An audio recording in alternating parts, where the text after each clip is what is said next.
যে ৫টি প্যানেল নির্বাচনটি বর্জন করেছে, এই বর্জনের সাথে রয়েছে সংসপ্তক প্যানেলও।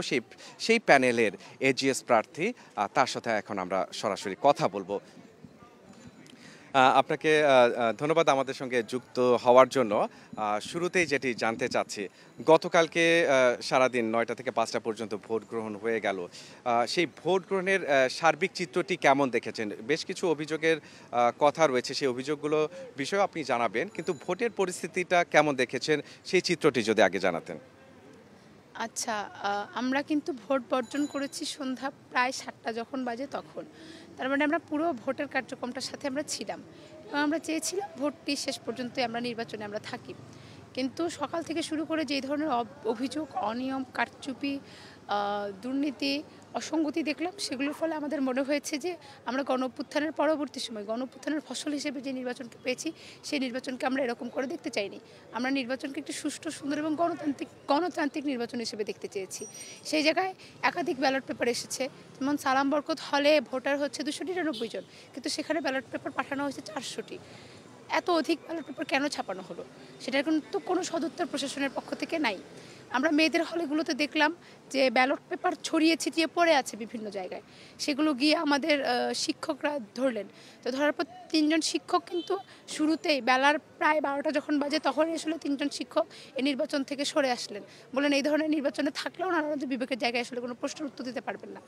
একই সাথে আপনারা দেখবেন যে প্রত্যেকটি হলগুলোতে, বিশেষ করে মেয়েদের হল, ছেলেদের হলেও, মেয়েদের হলগুলোতে ছাত্র শিবির মনোনীত যে প্যানেল, সেই প্যানেলগুলো থেকে লিফলেট, তাদের প্যানেলের যেই লিফলেট, সেগুলো বিলি করছিলেন ভোট কেন্দ্রের ভেতর।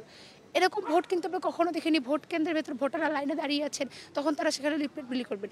একটি মেয়েদের হলে দেখা গেছে যে ভোট কেন্দ্রের ভেতরেই আসলে সেই প্যানেলের লিফলেট পাওয়া গেছে, সেখানে ছিল, অবস্থান ছিল। প্রশাসন সেটা সরায় নাই, কিন্তু যখন মানুষের সাধারণ শিক্ষার্থীদের প্রতিরোধের মুখে পড়লো, তখন প্রশাসন সেটা সরিয়ে নিলেন।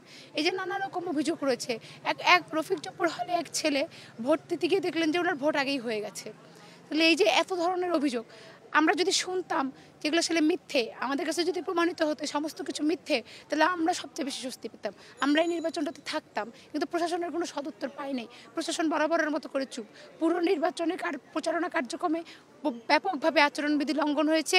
প্রশাসনের কাছে অভিযোগ গিয়েছে, প্রশাসন কোনো সমাধান দেয় নাই। যারাই আচরণবিধি লঙ্ঘন করেছে তারাই কালকে নির্বাচনের পরিবেশটাকে নষ্ট করছে।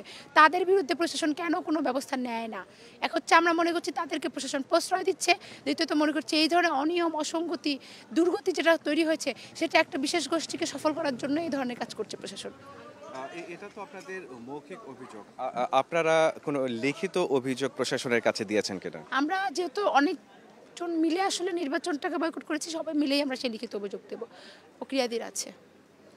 তার মানে আপনারা লিখিত অভিযোগ দায়ের করবেন এমনটাই বলা হচ্ছে।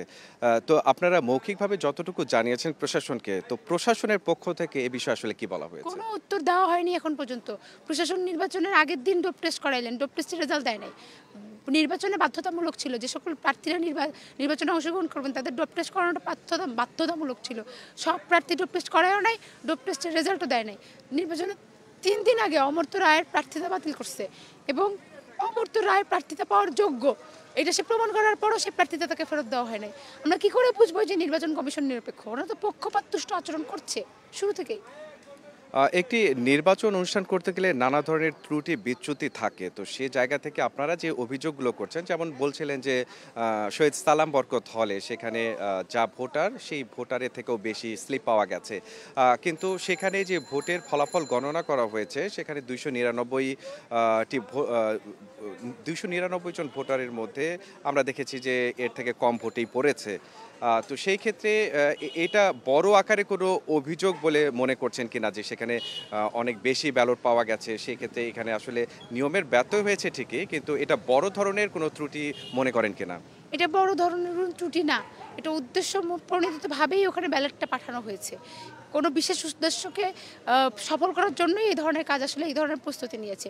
আপনি পৃথিবীর ইতিহাসে কখনো দেখেছেন 100% ভোটাররা ভোট দিতে এসেছে? তাহলে 299 জন ভোটার, 299টা 300টা ব্যালট পাঠাইলেও তো চলে, কারণ সবাই তো ভোট দেয় না। তাহলে কেন সেখানে 400টা ব্যালট? আমি তো শুধু সালাম বরকতকে একটা এক্সাম্পল হিসেবে আপনাকে দেখাইলাম, কিন্তু এরকম প্রায় প্রত্যেকটি হলেই তাই হয়েছে। নাহলে মেয়েদের হলে আমরা কেন দেখবো যে ব্যালট পেপার ছড়াই ছিটায় পড়ে আছে বিভিন্ন জায়গায়? এটা কেন হবে? কাজে সমস্ত ব্যালট পেপার একই ডিজাইনে ছাপানো হয়েছে, একই জায়গায় ছাপানো হয়েছে, একই সময় ছাপানো হয়েছে।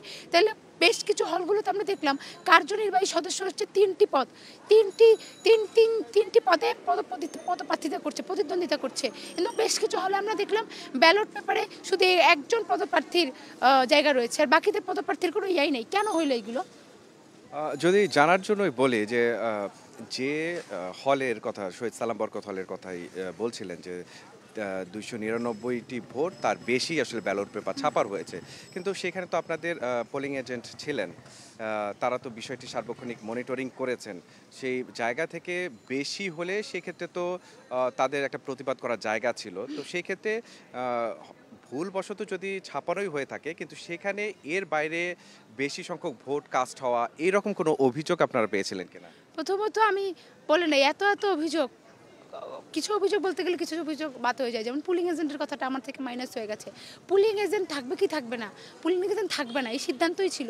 পুলিং এজেন্ট যে রাখতে হবে এই সিদ্ধান্ত দিয়েছে আমাদেরকে রাত 2টায় একটা নির্বাচন কমিশন প্রজ্ঞাপন জারি করতে পারে এরকম কোনো অফিসিয়াল নিয়ম কানুন আমি আসলে জানি না। কোনো কালে আমি কোনো বিশ্ববিদ্যালয়ে দেখি নাই। রাত 2টা বাজে তারা বলেছে পুলিং এজেন্ট রাখতে হবে পরের দিন সকাল থেকে। তাহলে যারা স্বতন্ত্র প্রার্থী, যাদের সংগঠনের ম্যান পাওয়ার কম, তারা 21টি হলে দুজন করে পুলিং এজেন্ট কীভাবে ম্যানেজ করবেন?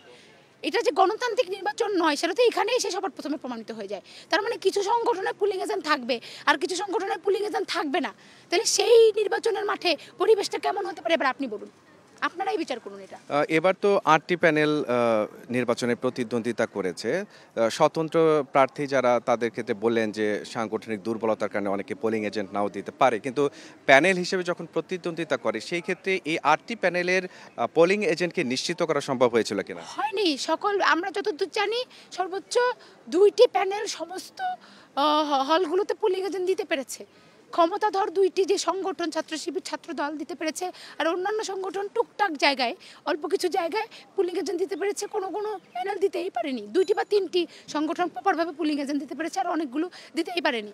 তার মানে এটা তো সুষ্ঠু সহ অবস্থানের গণতান্ত্রিক নির্বাচন নয়।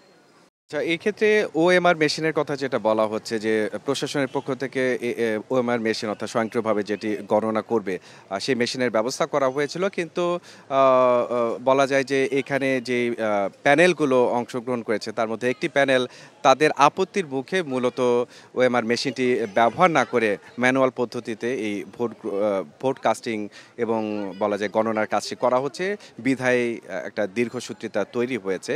তো সেই ক্ষেত্রে ওএমআর মেশিনের বিষয়ে অন্য ছাত্র সংগঠনের যে আপত্তি, সেই জায়গা থেকে আপনাদের প্যানেলের দিক থেকে কোনো আপত্তি ছিল কিনা? আমাদের আপত্তি ছিল, বিশেষ করে যদি ওএমআর মেশিন থাকতো। প্রশাসন বলেছিল ওএমআর মেশিনেও গোনা হবে, হাতেও গোনা হবে। প্রশাসন কিন্তু 2টাই বলেছিল যে 2টা একসাথে গণনা করা হবে। তখনও কি তারা এরকম দুপুর বিকাল রাত পর্যন্ত গড়াইতো কিনা জিনিসটা আসলে। আর দ্বিতীয়ত ধরেন যে ওএমআর মেশিন নিয়ে আমাদের কোনো আপত্তি না। আপত্তি হচ্ছে ওএমআর মেশিনটা জামাতের একজনের প্রতিষ্ঠানের সফটওয়্যার, সেটা আমাদের জায়গায় আস্থার জায়গাটা নাই আসলে। জামাত যে কারচুপি করবে না, সফটওয়্যার মেনটেন করবে না, সেটা আমাদের আপত্তির জায়গায় এখানেটা আসলে। ওএমআর নিয়ে আমাদের আপত্তি না, জামাতের প্রতিষ্ঠানের ওএমআরই কেন বিশ্ববিদ্যালয়ে আনতে হবে, এটাই আমাদের আপত্তি। এক্ষেত্রে যেটা প্রশাসন থেকে যেটি বলা হয়েছে, আমরা জেনেছি যে তারা যেটা বলার চেষ্টা করছে যে এই ওয়েবার মেশিন কেনার জন্য উন্মুক্ত দরপত্র আহ্বান করা হয়, অর্থাৎ একটা স্বচ্ছতার নিরিখে তারা এই ওয়েবার মেশিন কার্যক্রমটি পরিচালনার জন্য যে ব্যয় করা সেই ক্রয়ের জায়গাটা তারা সম্পূর্ণ করেছেন। তো সেই ক্ষেত্রে তখন আপনাদের দিক থেকে আপত্তি ছিল না বা বিভিন্ন সংগঠনের পক্ষ থেকে আপত্তি ছিল না, কিন্তু ঠিক নির্বাচনের এই সময়টাতে সে আপত্তির জায়গাটা এই জায়গাটাতে আসলে কি বলবেন? না, প্রশাসন আমাদেরকে জানায় নাই যে ওএমআর মেশিনে করবে। সে ওএমআর মেশিন সফটওয়্যার সব কিনে ফেলার পর আমরা নানা মাধ্যমে জানছি, অফিসিয়ালি প্রশাসন আমাদেরকে জানায় নাই এটা। তারা তো উন্মুক্ত দর পদ্ধতিতেই তো এটি কিনেছে এবং এগুলো তো আসলে বিজ্ঞপ্তি প্রকাশ করেই কিনতে হয়। কোথায় কোথায় বিজ্ঞপ্তি দিচ্ছে সেটা কি ছাত্র সংগঠনে সবকিছু খবর রাখা সম্ভব? প্রশাসন ক্যাম্পাসে আমাদের উদ্দেশ্যে কি বিবৃতি দিচ্ছে সেইটুকু আমাদের পক্ষে খবর রাখা সম্ভব। বাজারে কি কি কিনবে, কোথা থেকে বেঞ্চ কিনবে, কোথা থেকে ফ্যান কিনবে, কোথা থেকে ওএমআর মেশিন কিনবে, কোথা থেকে লাইট কিনবে, সেগুলোর কি বিজ্ঞপ্তি দিচ্ছে, সেগুলো কি আমাদের পক্ষে আসে, আমাদের কাছে আসে? সেটা কি কখনো সম্ভব আমাদের পক্ষে খবর নেওয়া? তাহলে তো পড়াশোনা বাদ দিয়া প্রশাসন কোথায় কি বিজ্ঞপ্তি দিচ্ছে এগুলো নিয়ে বসতে হবে আমাদের। আচ্ছা, ঠিক আছে, আসেন। যে আরেকটা ছোট্ট বিষয় জানতে চাই, সেটা আপনি বলছিলেন যে একটা বিশেষ গোষ্ঠীকে সুবিধা দিচ্ছে প্রশাসন। এ বিষয়ে একটু বিস্তারিত বলবেন কিনা? আসলে কার পক্ষে ইঙ্গিত করছে? গতকাল রাত থেকে আমরা দেখলাম যে পুরো ক্যাম্পাস জামাতের নেতাকর্মীরা ঘেরাও করে রেখেছে। প্রশাসন কিছু বলেন না কেন? আমাদের ক্যাম্পাস কি জামাতের কাছে বর্গা দিয়েছি আমরা? মানে ওনারা কে যে আমাদের এখানে নির্বাচনকে কেন্দ্র করে ওনারা আমাদের পুরো ক্যাম্পাস ঘেরাও করে থাকবেন? এত এত পুলিশ আনছে কাদের উদ্দেশ্যে? সাধারণ স্টুডেন্টদেরকে পেটানোর জন্য? এখানেই প্রশ্নের উত্তর পেয়ে গেলেন।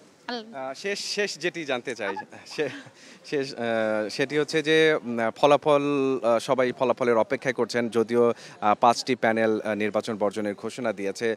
তো আপনারা একবারে শেষ পর্যন্ত, ভোটের শেষ পর্যন্ত ছিলেন এবং এরপরে মূলত বর্জনের ঘোষণা দিয়েছেন। তার মানে আপনাদের পক্ষে যারা শিক্ষার্থী ভোট দিয়েছে, সেক্ষেত্রে আপনাদের অনেক প্রার্থীও নির্বাচিত হওয়ার মতো থাকতে পারে। তো এরকম কোনো প্রার্থী যদি জিতে আসে, সেই ক্ষেত্রে আপনাদের আসলে সিদ্ধান্ত কি হবে? ভোটের ফলাফলের পর আমরা কি সিদ্ধান্ত নেব সেটা ভোটের ফলাফলের পরেই আপনারা জানবেন। এখন আমরা এই বিষয়ে কিছু বলতে চাই না। ভোটের রেজাল্ট আসুক, আপনাদের সাথে কথা বলবো।